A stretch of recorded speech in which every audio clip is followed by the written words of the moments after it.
Most people chase happiness as if it were hidden in money, success, or recognition. Yet strangely, the more they run, the emptier they feel. What if the secret to happiness is not found in chasing more, but in learning to be less? That sounds almost offensive in today's world, doesn't it? But Matthieu Ricard, once a brilliant scientist, now a Buddhist monk, embodies a truth that flips modern logic upside down. He walked away from laboratories filled with cutting-edge research to embrace silence in the Himalayas, and the shocking part science itself ended up proving him right. His brain scans revealed that the science of happiness and neuroscience of the mind align perfectly with ancient Eastern wisdom and Indian spirituality. This isn't mysticism. It's measurable, repeatable, undeniable. In this video, you're going to discover how the union of science and spirituality can reshape your understanding of inner balance, compassion and happiness, and even caring. For the planet, we'll see why modern spirituality is not a retreat from reality, but a roadmap for building sustainable well-being in everyday life. And perhaps you'll realize that the future of the world and your own life depends on embracing the very path Ricard walked. Asterisk. The encounter of science and spirituality through Matthieu Ricard. When people first hear the name Matthieu Ricard, they might think of him only as a Buddhist monk. But here lies the paradox that grabs attention. Before his robe, he wore the lab coat of a scientist. Imagine someone who walked through the corridors of genetics laboratories and then chose the silence of a Himalayan monastery. This unusual journey is where science and spirituality meet, creating a bridge most people never dare to cross. And in this bridge, questions about compassion and happiness turn into living experiments, not theories written in dusty books, you see. The neuroscience of the mind once measured his brain during long hours of mindfulness and meditation, and the results astonished the scientific world. Patterns of activity connected to inner happiness lit up like a festival of lights, proving that the science of happiness is not just poetic, it's measurable. Isn't it fascinating? One moment you are staring at cold numbers on a machine, and the next you realize those numbers are whispers of Eastern wisdom that Indian spirituality has known for centuries. And this is where people begin to wonder, what happens when tradition and science no longer live apart? Think about this for a second. While the modern world runs after material progress, Matthieu Ricard reminds us of sustainable well-being. He teaches that true inner balance is not bought, but cultivated like planting seeds of spiritual sustainability in the soil of everyday life. Simple habits like 5 minutes of mindful breathing before opening your phone or walking in nature, while reflecting on caring for the planet, become tiny revolutions. These are not abstract ideals. They're practices you can test today, as if you were conducting your own experiment in the union of science and spirituality. And this raises an even deeper question. Asterisk. Compassion and happiness as forces of transformation. Most people imagine compassion as something soft, almost fragile, like a whisper in the noise of the world. But when you listen to Matthieu Ricard, you realize compassion is a force of nature. As powerful as a river carving mountains, he doesn't speak of kindness as a vague idea, treats it as a discipline, something you can train like lifting weights at the gym. The more you practice, the stronger it becomes. And when paired with inner happiness, this discipline turns into fuel for both personal growth and global awareness. Science and spirituality come together beautifully here. The neuroscience of the mind shows that repeated acts of compassion and happiness actually rewire the brain, shaping new neural pathways. Imagine that. You're not stuck with a selfish or anxious mind forever. You can sculpt it. Just as Indian spirituality has taught through centuries of meditation, this is not mysticism. It's measurable, observable, and repeatable. The science of happiness is telling us what Eastern wisdom already knew. Joy grows when shared. Now picture applying this in daily life. Before checking emails in the morning, you pause to write a short message of gratitude to a friend. Before eating dinner, you take one mindful breath, remembering the farmers who cared for the soil. These tiny rituals build modern spirituality where tradition and science no longer compete but reinforce each other.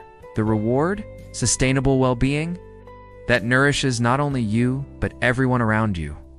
And this hints at something even larger. What happens when compassion extends beyond people and reaches the earth itself?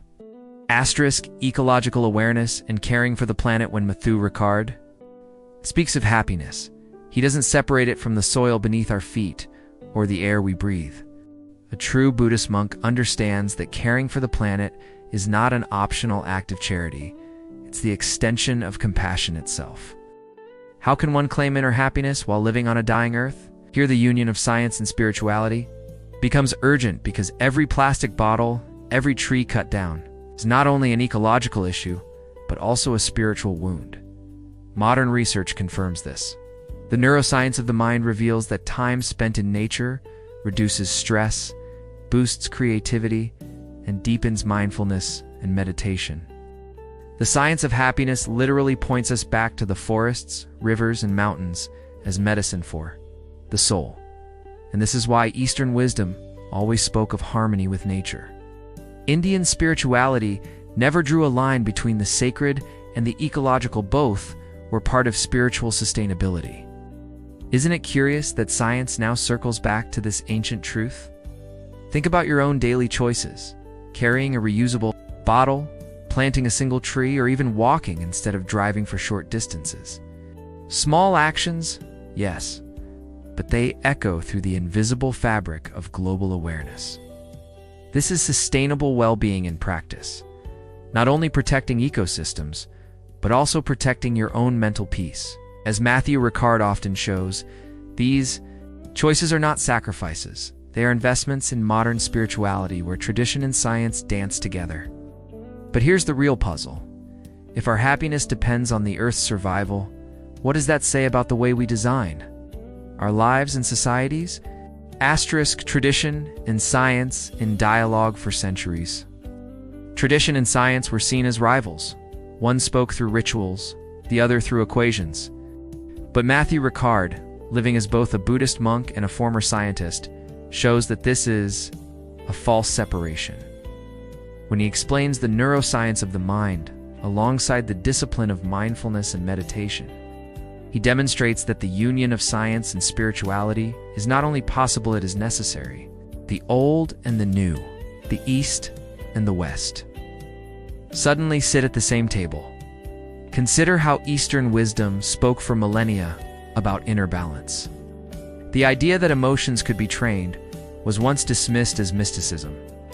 Yet the science of happiness now confirms it through brain scans and psychological studies.